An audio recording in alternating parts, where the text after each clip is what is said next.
Bien-aimés, nous arrivons ce soir à notre 5e étude sur le sujet l'époux et l'épouse. 5e étude, et cette 5e étude, nous l'intitulons les préparatifs au mariage à venir. Préparatifs au mariage. Nous avons vu que l'épouse était dans la condition d'une fiancée. L'époux lui est maintenant ôté. L'époux n'est pas, il est présent en esprit, mais il n'est pas présent visiblement. Le Seigneur Jésus a dit lui-même que l'époux était ôté aux amis de l'époux ou à l'épouse.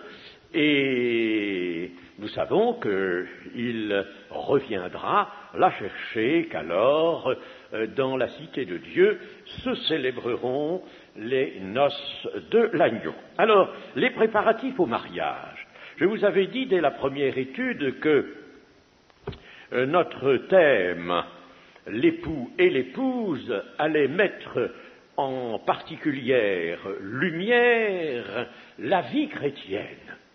La vie chrétienne, si je puis dire, s'explique bien, se justifie dans ce cadre de l'époux et de l'épouse. Nous venons de parler de l'amour du Seigneur. L'amour du Seigneur, Dieu a voulu que nous puissions le concevoir comme l'amour de l'époux à l'égard de l'épouse. Et naturellement, inversement, de l'épouse à l'égard de l'époux. Toute la durée de la vie chrétienne nous est laissée pour préparer le mariage à venir.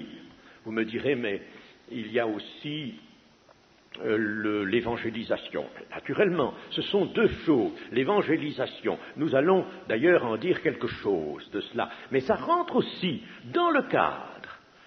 Vous allez voir, ça rentre dans le cadre de la préparation au mariage à venir. La vie chrétienne, je le répète, nous est donc laissée par Dieu pour préparer le mariage à venir, l'union éternelle de l'épouse et de l'époux. Alors, nous verrons ça en 4 points, en 4 aspects. Le premier aspect est celui de la croissance, parce que on ne marie pas les enfants, on ne marie que les grandes personnes, les personnes adultes, et il faut que l'épouse soit adulte. L'Église doit donc être majeure. Il faut qu'elle croisse, par conséquent, qu'elle grandisse et qu'elle atteigne la maturité. Cela pour chacun de ses membres, naturellement. Et cette maturité est appelée, dans Éphésiens, chapitre 4, la stature parfaite de Christ. La maturité, c'est cela. La perfection chrétienne, c'est cela.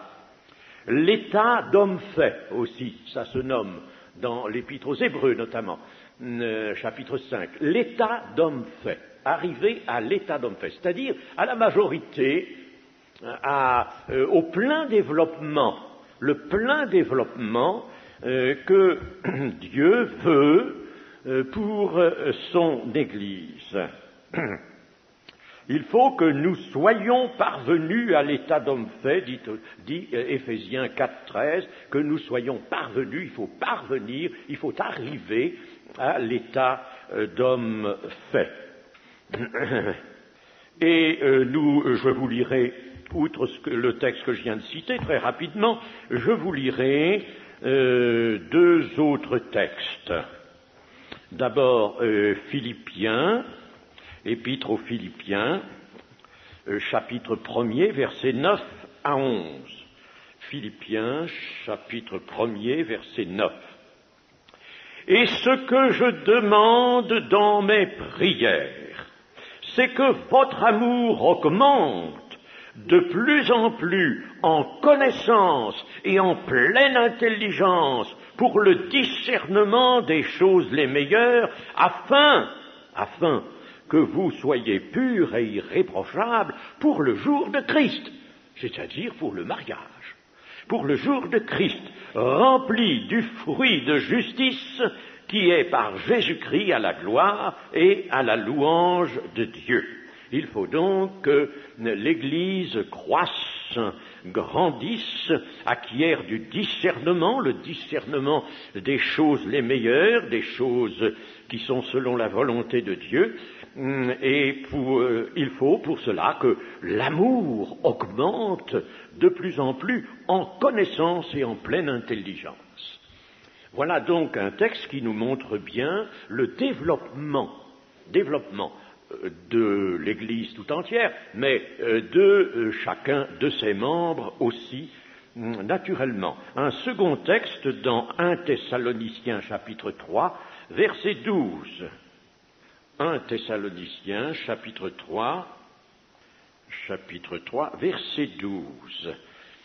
Que le Seigneur augmente de plus en plus parmi vous et à l'égard de tous cette charité, mais vous savez que le mot est remplacé maintenant par amour, n'est-ce pas? Alors, je reprends, que le Seigneur augmente de plus en plus parmi vous et à l'égard de tous cet amour que nous avons nous-mêmes pour vous, afin d'affermir vos cœurs, pour qu'ils soient irréprochables dans la sainteté devant Dieu notre Père, lors de l'avènement de notre Seigneur Jésus avec tous ses saints. Vous voyez, n'est-ce pas, il est toujours en vue le retour du Seigneur, son avènement, sa venue, et par conséquent, tout de suite derrière sa venue, les noces de l'agneau, le mariage à venir, comme je l'ai appelé tout à l'heure. Voilà donc deux textes, il y en a d'autres qui nous montrent la nécessité d'une croissance, d'un développement de l'intelligence, de l'affermissement du cœur, pour arriver à être irréprochable. Nous savons que l'épouse de Jésus-Christ doit être présentée irréprochable, irrépréhensible, une vierge pure. Ah, nous l'avons déjà vu, ça, il ne faut pas le perdre de vue. Et ça, c'est l'œuvre de Dieu, bien sûr, mais Dieu fera cette œuvre en tout celui qui s'offrira. S'offrir à Dieu. Cela nous est dit, n'est-ce pas, dans Romains, chapitre 6, s'offrir à Dieu, offrez-vous à Dieu, s'offrir à Dieu. Il nous est dit aussi dans le chapitre 12 des Romains, offrez vos corps en sacrifice agréable, s'offrir à Dieu, se consacrer à Dieu.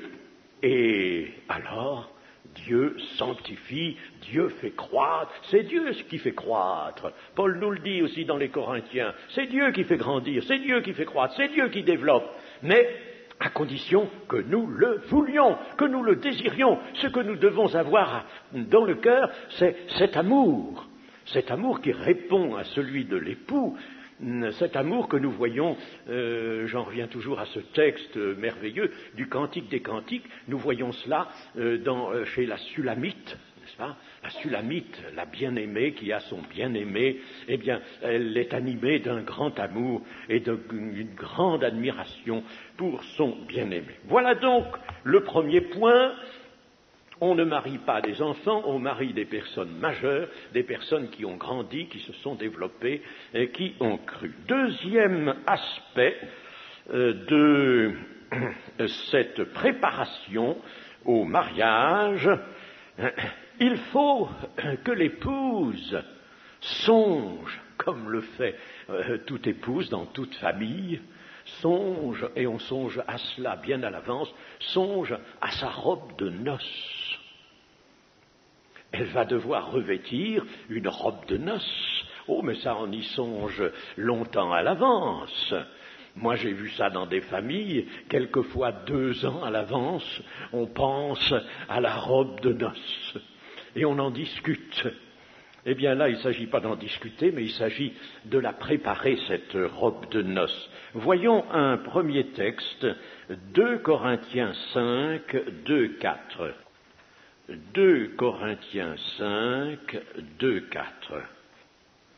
Aussi nous gémissons dans cette tente, désirant revêtir notre domicile céleste, si du moins nous sommes trouvés vêtus et non pas nus. Car tandis que nous sommes dans cette tente, nous gémissons, accablés, parce que nous voulons, non pas nous dépouiller, mais nous revêtir, afin que ce qui est mortel soit englouti par la vie. Et celui qui nous a formés pour cela, c'est Dieu qui nous a donné les arts de l'esprit. Nous désirons nous revêtir. Vous connaissez aussi la parabole qu'a prononcée le Seigneur Jésus concernant ce roi. Le royaume de Dieu est semblable à un roi qui fit des noces pour son fils. Et le moment venu, dans la grande assistance, voici que le roi voit un homme qui n'a pas revêtu la robe de noces. Et alors, ça va très mal pour celui-là. Bien sûr, c'est dans la parabole. Cela ne veut pas dire que dans le ciel, on trouvera quelqu'un non revêtu de la justice, de la robe de justice. Mais là, dans la parabole, le Seigneur le suppose pour montrer que cela est impossible. On ne peut pas venir aux noces autrement que revêtu de la robe de justice dont parle déjà le prophète Ésaïe, la robe de justice.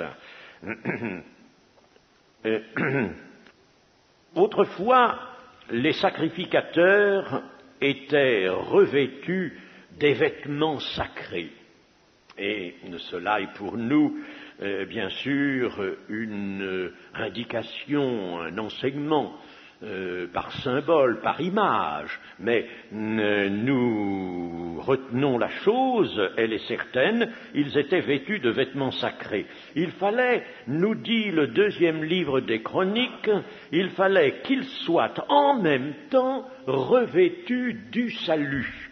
Vous voyez bien que cela nous montre que l'épouse, l'Église, doit être revêtue du salut, des vêtements sacrés. Nous aurons l'occasion d'ailleurs, ces vêtements sacrés, de les détailler. Pas maintenant, mais dans la prochaine étude. Nous les verrons de plus près.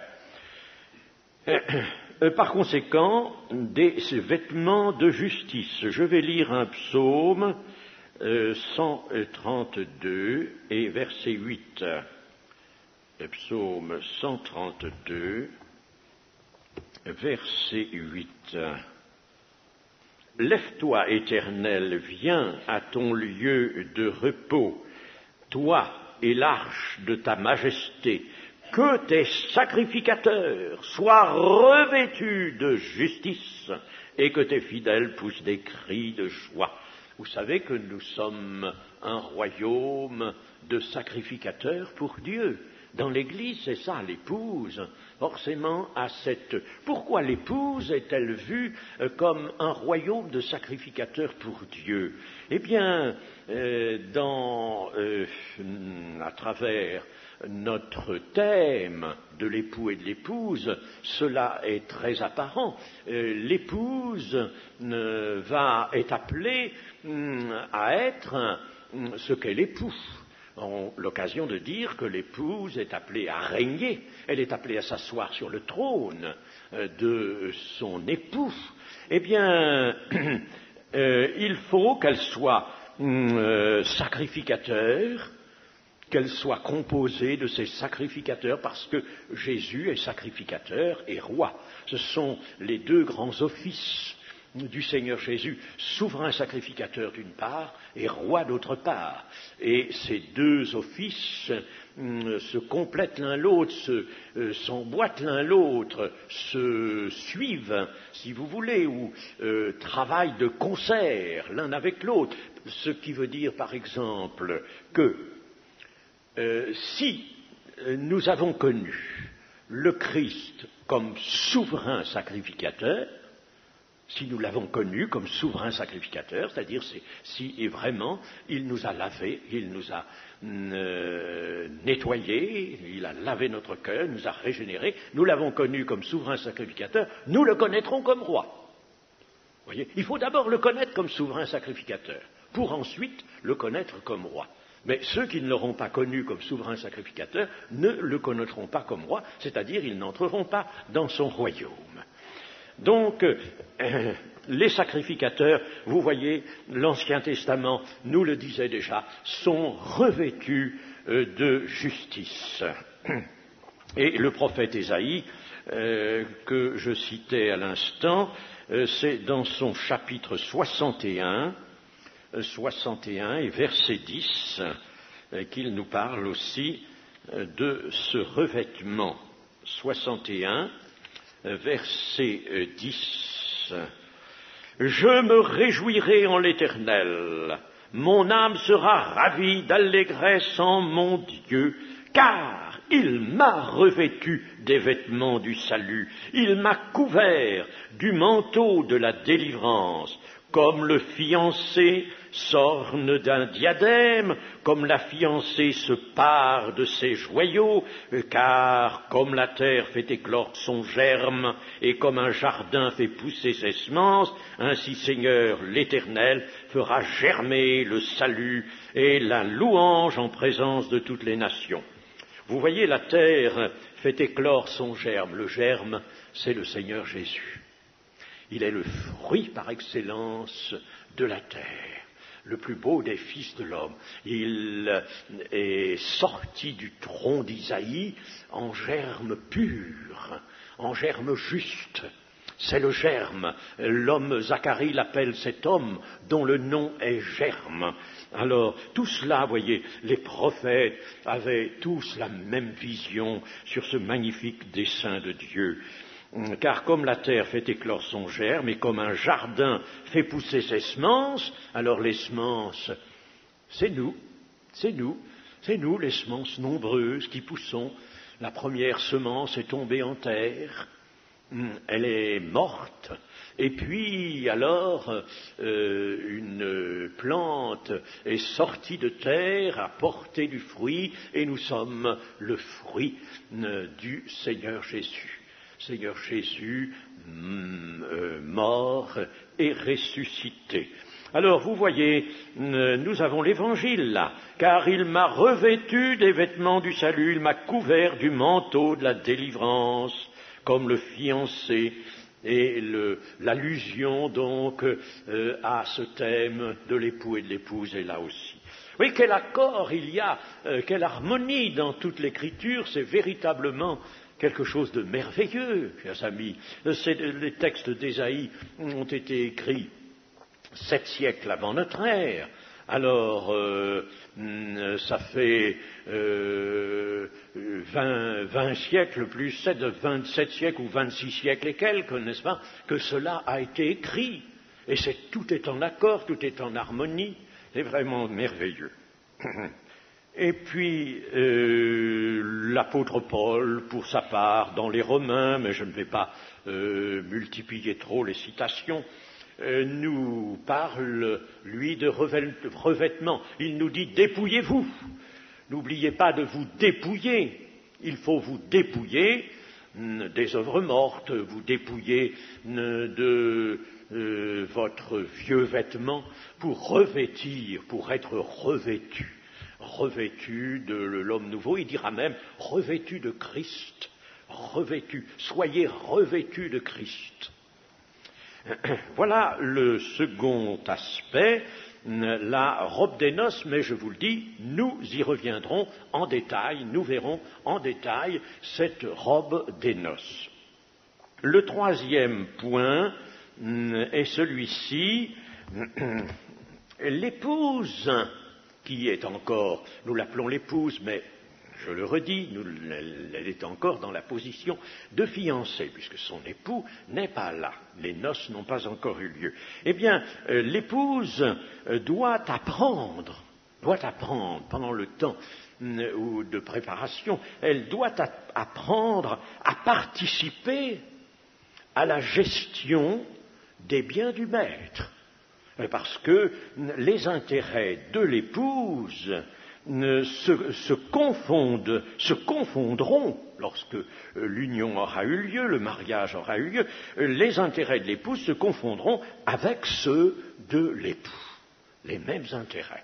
Je viens de rappeler tout à l'heure que le Seigneur a bien dit que celui qui vaincrait s'assiérait sur son trône comme lui-même s'est assis sur le trône de Dieu, et différents textes nous montrent que l'épouse régnera aux côtés de son époux comme une reine. Nous le voyons dans bien des exemples que nous donne la Bible elle-même, l'épouse règne à côté de son époux. Alors, il faut qu'elle apprenne la gestion des biens du maître. Pour cela, nous allons faire d'abord allusion aux deux paraboles, celle des talents dans Matthieu 25 et celle des mines dans Luc 19.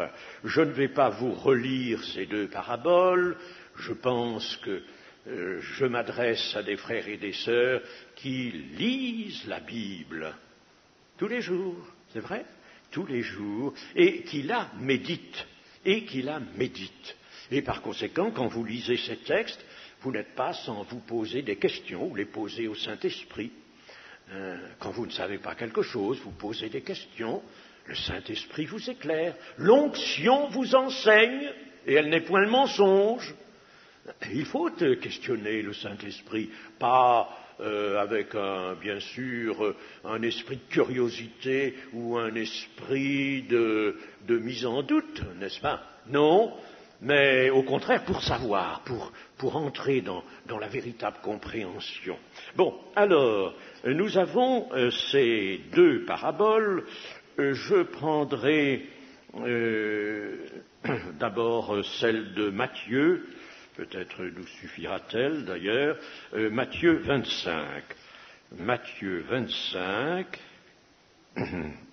et je vous rappelle simplement ceci, Matthieu 25, c'est à partir du verset 14.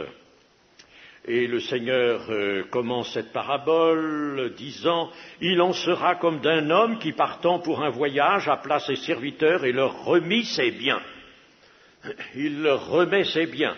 Il donna 5 talents à l'un, 2 à l'autre et 1 au troisième, à chacun selon sa capacité, et il partit.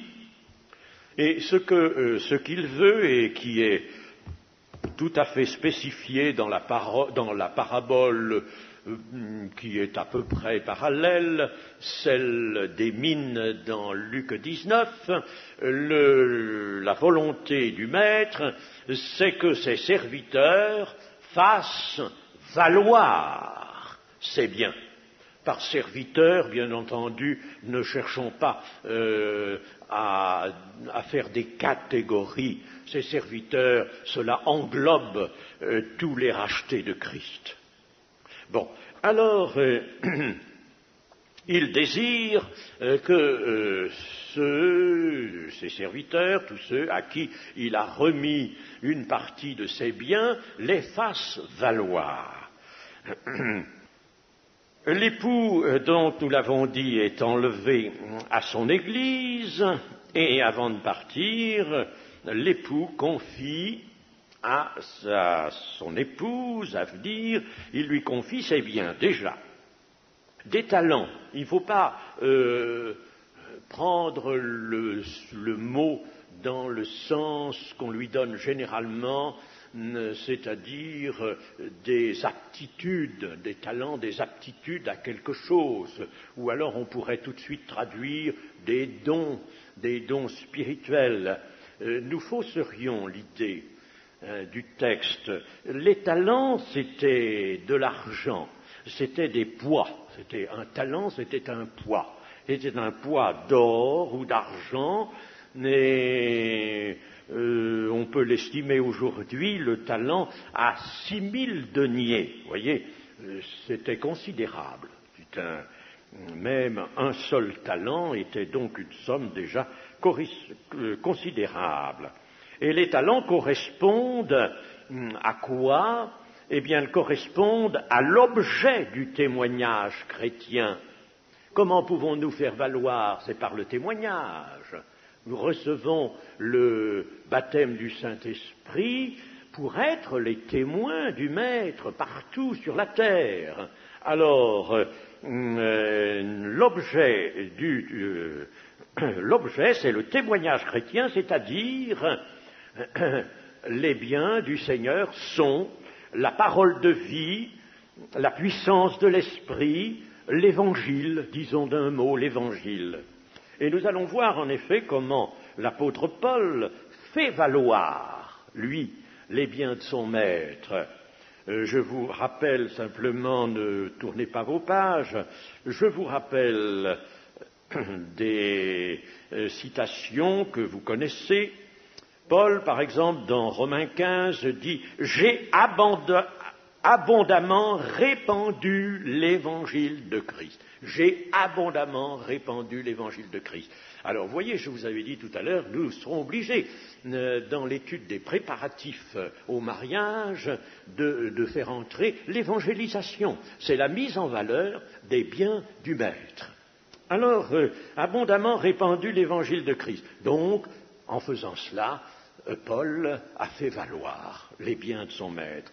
Il dit aussi dans 2 Corinthiens, « Nous sommes venus à vous avec l'évangile de Christ. » Nous sommes venus, pas les mains vides, mais nous avions cette richesse, cette puissance de Dieu pour quiconque croit. Nous sommes venus avec ça. Voilà les talents qu'il avait, n'est-ce pas?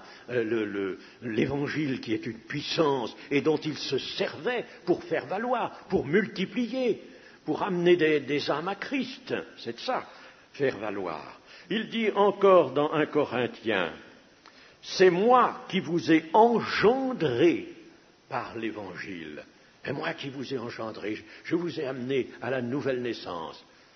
Par l'évangile, en me servant de l'évangile, de la puissance de Dieu, de la parole de Dieu, je vous ai amené à naître de nouveau. Voilà comment on fait valoir les biens du Seigneur. Je connais un certain nombre, évidemment je ne connais pas tous les chrétiens, mais j'en connais déjà pas mal, et parmi tous ceux que je connais, il y en a qui, plus ou moins, mais enfin quelquefois, de façon assez remarquable, ont amené des âmes à Christ, ont amené des âmes à Christ.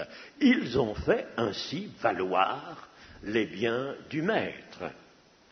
Il dit encore, l'apôtre Paul, « Dieu nous a jugés dignes de nous confier l'Évangile. » Voyez-vous, les talents, ces sommes d'argent, n'est-ce pas, elles sont tout simplement l'Évangile avec sa puissance d'engendrement, et cela a été confié. Eh bien, nous aussi, le Seigneur nous a confié l'Évangile. L'épouse a reçu ce dépôt de son maître qui le lui a confié.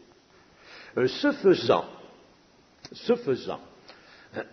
voilà, il y a quelque chose d'intéressant et de délicat ici. Ce faisant, Christ, qu'a-t-il voulu faire? A-t-il voulu vraiment tirer un gros profit de ses rachetés, de ses fidèles, de ses disciples? Eh bien, ce n'est pas cela. Évidemment, vous me direz faire valoir les biens dans le sens que nous venons de dire, c'est-à-dire vraiment faire venir des hommes, des femmes en grand nombre au Seigneur, oui. Mais chers amis, attention, qu'est-ce qui fait cela? Qui est-ce qui fait cela? C'est le Saint-Esprit. Et le Saint-Esprit, ne nous illusionnons pas, c'est le Saint-Esprit. Merci Seigneur de nous employer, mais vous savez, le Seigneur a dit, quand vous aurez fait tout ce qui vous est ordonné, dites, nous sommes des serviteurs inutiles. Dans certaines traductions, c'est même des serviteurs incapables. Et le Seigneur sait très bien que nous ne sommes pas capables de faire l'œuvre de Dieu. Mais c'est par amour pour nous. Tout est dans l'amour. Il veut cependant nous mettre, nous faire entrer dans l'œuvre de gestion, dans l'œuvre de gestion de ses biens, dans l'œuvre de Dieu, faire l'œuvre de Dieu. Mais Christ, donc, n'a pas eu tellement en vue de réaliser par nous de grands profits, avoir beaucoup d'intérêt, puisqu'il s'agit d'argent, disons d'intérêt par nous, nos propres actions, mais il avait en vue quelque chose d'autre. Il avait en vue de tester la fidélité des membres de son Église.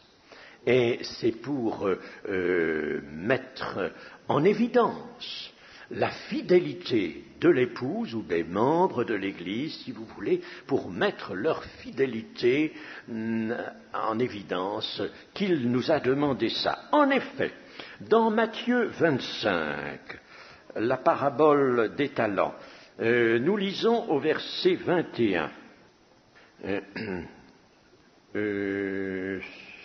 Au verset 20. Celui qui avait reçu les 5 talents s'approcha en apportant 5 autres talents. Et il dit, Seigneur, tu m'as remis 5 talents, voici j'en ai gagné 5 autres.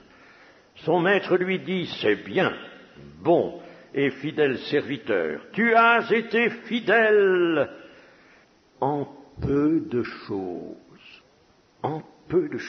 je te confierai beaucoup. Entre dans la joie de ton maître. Celui qui a gagné les 2 talents aussi, parce qu'il en avait reçu que 2, le maître lui dit la même chose, c'est bien, bon et fidèle serviteur, tu as été fidèle en peu de choses, je te confierai beaucoup.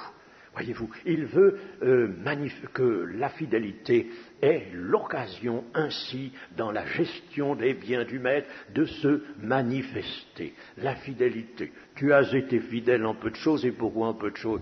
Mais parce que, bien sûr, tu as parlé, tu es allé, tu as agi, tu étais là, physiquement présent devant les âmes qui sont venues à moi, mais c'est l'Esprit qui a gagné ces âmes. C'est l'Esprit, à travers toi, bien sûr, mais c'est l'Esprit qui a gagné ces âmes. Alors tu as été fidèle d'aller vers ces âmes, de leur parler.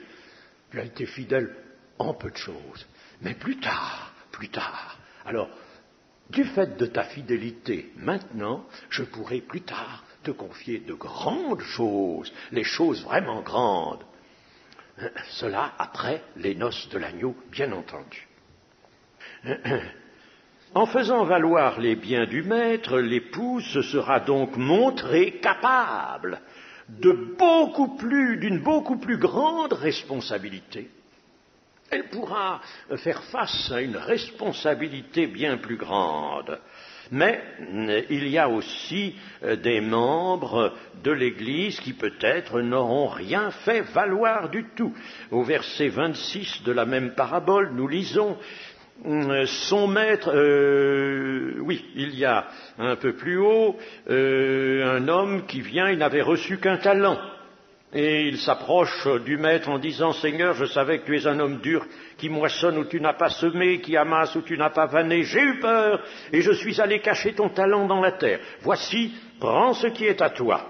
Un homme honnête, il restitue, il n'a pas dilapidé, il est honnête. Il est honnête. Mais la terre où il a caché son talent est aussi honnête que lui. La terre n'a pas abîmé le talent, le talent, il était là. Mais son maître lui répondit, serviteur méchant et paresseux, tu savais que je moissonne où je n'ai pas semé, que j'amasse où je n'ai pas vanné, il te fallait donc remettre mon argent au banquier, et à mon retour j'aurais retiré ce qui est à moi avec un intérêt. Ôtez-lui donc le talent et donnez-le à celui qui a les 10 talents, car on donnera à celui qui a, il sera dans l'abondance, mais à celui qui n'a pas, on ôtera même ce qu'il a. Et le serviteur inutile, jetez-le dans les ténèbres du dehors où il y aura des pleurs et des grincements dedans. C'est un de ces passages qu'on voudrait lire rapidement, n'est-ce pas? Non, il ne faut pas le lire rapidement, mais il faut bien se dire, chers amis, que nous avons tous, nous membres du corps de Christ, nous avons tous quelque chose à faire pendant que nous sommes sur la terre. Il ne faut pas rester passif. Il ne faut pas être indolent. Il ne faut pas se dire, bon, je viens aux réunions, je suis là assis sur les chaises de l'église, tout va bien. Vous avez quelque chose à faire, même si c'est de balayer l'église. Je l'ai fait, moi. Alors je puis vous dire que c'est quelque chose qui n'est pas indigne, qui n'est pas avilissant, balayer, ça m'est arrivé de balayer l'église, n'est-ce pas? Eh bien, il y a toujours quelque chose à faire. Si on ne peut pas le faire soi-même, eh bien, ici, la parabole, dans l'image, nous dit de remettre au banquet, c'est-à-dire d'aller trouver les autres membres de l'église, d'aller trouver, par exemple, les ministères de l'Église, n'est-ce pas? Et puis de leur dire, moi, j'ai pas beaucoup de capacité, moi, je ne dispose pas d'une grande force, mais je veux quand même être fidèle. Et je veux montrer ma fidélité. Alors, j'aimerais faire quelque chose pour le Seigneur. Je sais que vous avez tous ce désir dans le cœur. Alors, vous demandez à ce qu'on vous confie quelque chose, qu'on vous donne quelque chose. Alors, par l'intermédiaire de l'Église ou des ministères dans l'Église, vous ferez valoir le peu peut-être que vous avez. Vous le ferez valoir. Voilà ce que le Seigneur a entendu nous dire. Et nous avons alors le quatrième aspect des préparatifs. Quatrième aspect des préparatifs, le voici, c'est l'attente de l'époux dans la vigilance.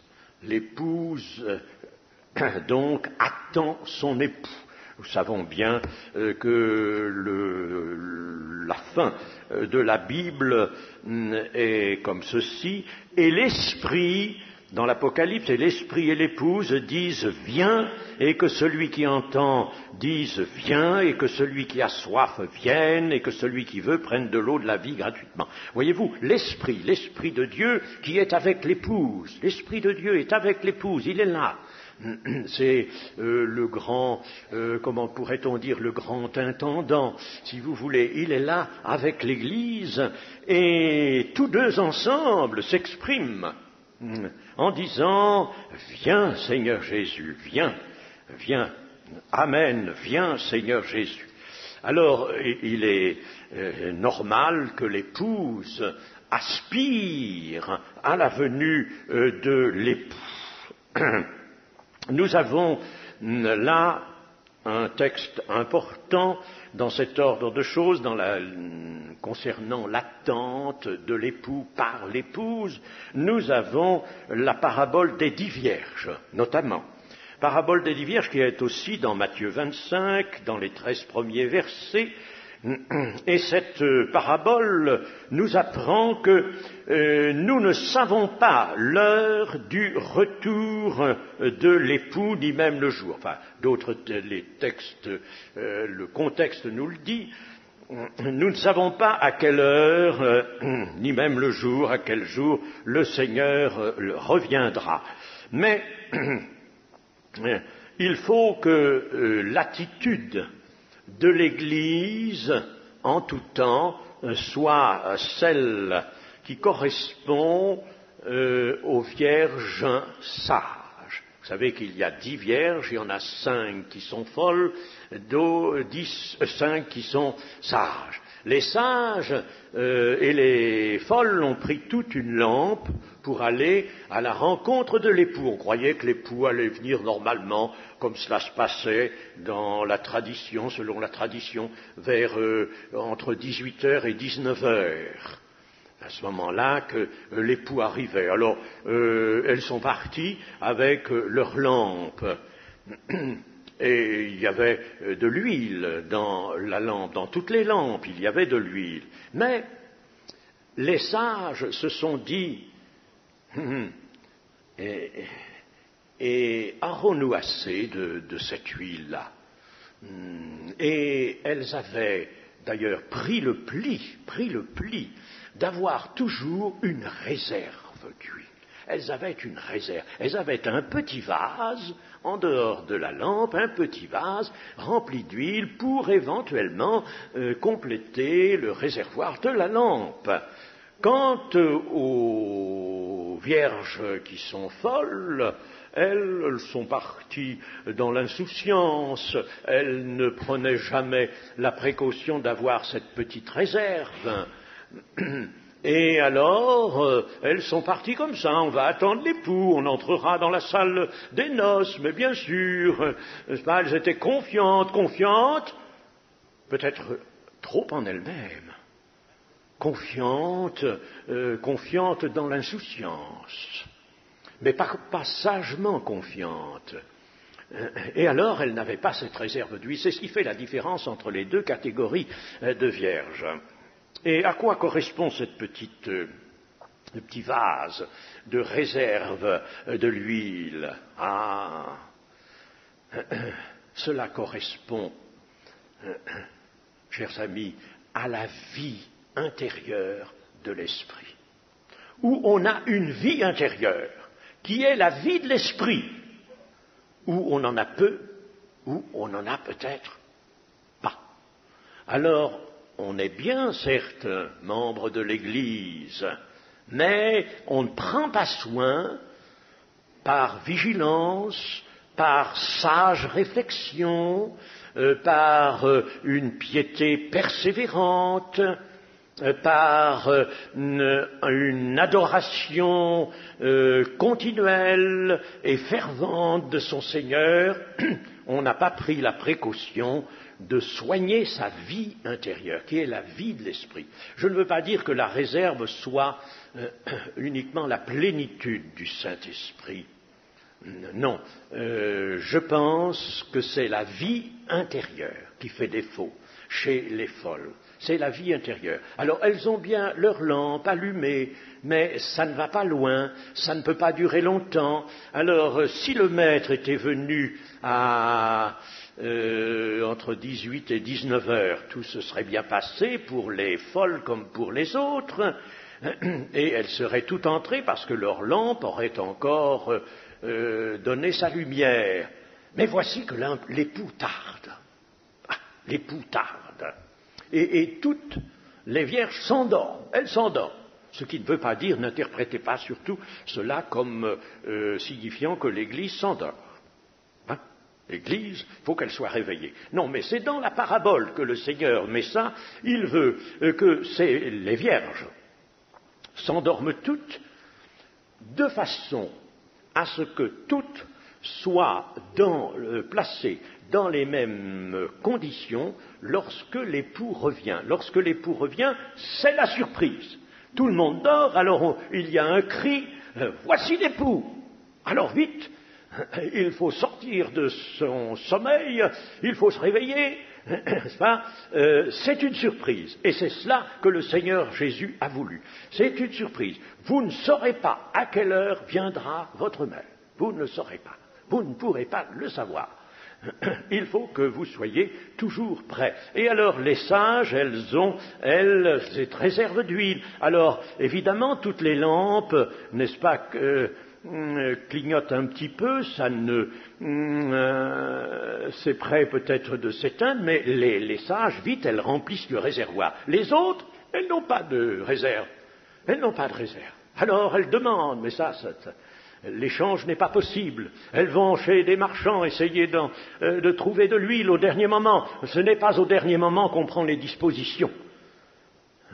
pour être prêt à être enlevé par son Seigneur. Ce n'est pas au dernier moment. Ça, le Seigneur ne peut pas accepter ça. Il ne peut pas accepter ça. C'est longtemps à l'avance. C'est pendant toute la vie chrétienne qu'il faut prendre les dispositions. Et les dispositions importantes, ce sont celles d'une vie intérieure fervente, ardente. Il faut que nous ayons le Saint-Esprit en nous, mais le Saint-Esprit qui est libre, que nous laissons libre de nous conduire dans la ferveur, dans la piété. Il ne faut pas de paresse, d'indolence, d'insouciance, de négligence. Comment échapperons-nous si nous négligeons un si grand salut, dit l'Écriture? Négligence, la négligence. Les vierges folles, ce sont des vierges négligentes. Elles ont négligé. Elles n'ont pas réfléchi. Elles n'ont pas vraiment eu le désir de tout faire pour être là présente dans la salle des noces quand le Seigneur reviendrait. Voilà, les 5 vierges folles, donc malheureusement, il leur arrive quelque chose qui est bien triste pour elles. Plus tard, les autres vierges vinrent et dirent « Seigneur, Seigneur, ouvre-nous » Mais il répondit « Je vous le dis en vérité, je ne vous connais pas. » C'est le texte, c'est la parole du Christ. Je ne vous connais pas. Vous savez ce que ça veut dire. Dans une autre parole, Matthieu 7, le Seigneur dit « Je ne vous ai jamais connu à ceux qui commettent l'iniquité. » Il ne le dit pas ici. « Je ne vous ai jamais connu. » Ça veut dire « Je n'ai jamais eu de communion avec vous, je n'ai jamais eu de relation avec vous. » Mais là, ici, il dit « Je ne vous connais pas. » C'est-à-dire « Je ne suis pas en relation avec vous. » C'est encore ce qui me renforce dans l'idée que la réserve d'huile correspond à la vie de l'esprit. Vie de l'esprit, vie intérieure. Il n'y a pas de vie de l'esprit et par conséquent, le Seigneur, la communion est quelque chose de presque inexistant. Il n'y a pas de vie de l'esprit. Quand il y a vie de l'esprit, il y a une communion, une relation avec le Seigneur. C'est ce qu'il faut. Il faut cette relation. Chers amis, vous voyez comme il faut prendre ces choses au grand sérieux. Au grand sérieux. Les jours se succèdent, les mois, les années, puis nous sommes là, dans l'Église. Attention de ne pas nous laisser aller au sommeil, comme dit l'apôtre Paul, ou à l'indolence, en nous confiant dans une fausse sécurité. Oh, oui, nous sommes de l'Église, nous avons été convertis, nous sommes convertis, nous avons été baptisés Saint-Esprit, le Seigneur nous prendra, il prendra tout le monde.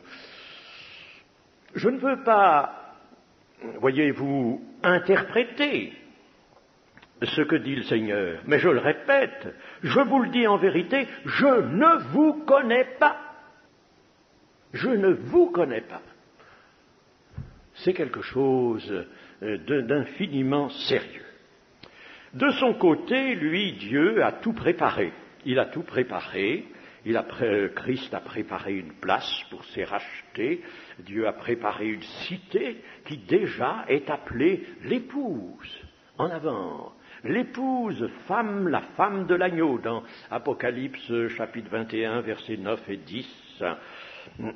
Et pour terminer, alors j'insisterai bien là-dessus, chers amis, nous arrivons à un moment des temps qui est certainement la fin des temps. Toute l'Église est située dans ce qui est appelé la fin des temps, les temps eschatologiques. Mais nous arrivons à la fin de la fin des temps. Nous sommes là à la fin de la fin. Tout le montre, tout le prouve. Tout le prouve, les événements autour. Le Seigneur a dit, regardez le figuier. Quand vous voyez que les feuilles commencent à pousser, vous savez que l'été est proche. Eh bien, de même, regardez autour de vous, regardez les événements. Et vous allez voir l'iniquité s'accroître, l'amour se refroidir.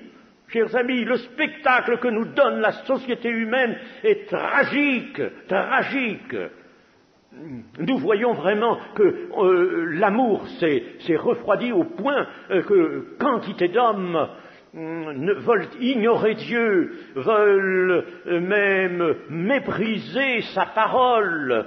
Ce sont des moqueurs que l'on trouve. Hélas, quand le Fils de l'homme viendra, trouvera-t-il la foi sur la terre? Et ce qu'il a demandé dans cette parabole de Luc, là de laquelle je retire cette citation, ce qu'il a demandé, c'est que l'Église crie à lui jour et nuit. Crie jour et nuit. Mes amis, nous sommes dans un temps où il faut prier. Il faut prier chacun dans sa maison, il faut prier en commun aussi. Dimanche, nous aurons un jeûne dimanche. Il faudra que nous prenions un temps aussi pour prier pour cela, pour que tous, sans exception, tous les membres de l'Église soient prêts, et aient par conséquent une vie intérieure, une vie de l'esprit, une vie animée par l'esprit, une vie qui véritablement n'est pas la vie courante de l'homme, mais la vie de résurrection du Seigneur. Il faut que l'Église vive son salut et vive pour son salut. Il n'y a que comme ça, d'ailleurs, qu'elle peut faire valoir les biens du Maître vis-à-vis du monde, des âmes du monde, qu'il faut appeler. Il y a tant d'âmes qui se perdent, n'est-ce pas? Nous sommes sensibilisés par cela. C'est bien, mais si nous ne sommes pas, nous, ceux et celles qui avons une vie intérieure active, fervente, eh bien, nous ne pouvons rien pour le monde, rien pour les âmes, parce que nous ne pourrons pas faire valoir les biens du Maître, ça n'aura pas de force. Nous avons dit que pour faire valoir les biens du Maître, il fallait répandre l'Évangile, qui est une puissance. Il faut donc disposer de puissance. Si l'Évangile sort simplement de notre mémoire, il n'a aucune puissance. Il faut qu'il sorte de notre sein comme une eau vive. Comme une eau vive. Il faut qu'il sorte de nous comme une eau vive. La vie intérieure, qui comprend certes la plénitude du Saint-Esprit. Mais je n'ai pas voulu limiter à la plénitude du Saint-Esprit pour être plus large et surtout ne pas, si vous voulez, apporter au texte une interprétation trop serrée. J'ai préféré dire la vie de l'esprit. Moi, dans ma pensée, c'est bien cela, la vie de l'esprit, la vie intérieure, qui doit être forte, active. Voilà ce que le Seigneur nous demande, chers amis, donnons-le lui. Nous pouvons le lui donner, nous avons la foi pour cela, et nous avons l'amour, et nous avons même plus encore, nous avons l'Église, et nous sommes là pour nous aimer les uns les autres, nous exhorter les uns les autres. Que le Seigneur soit béni. Amen.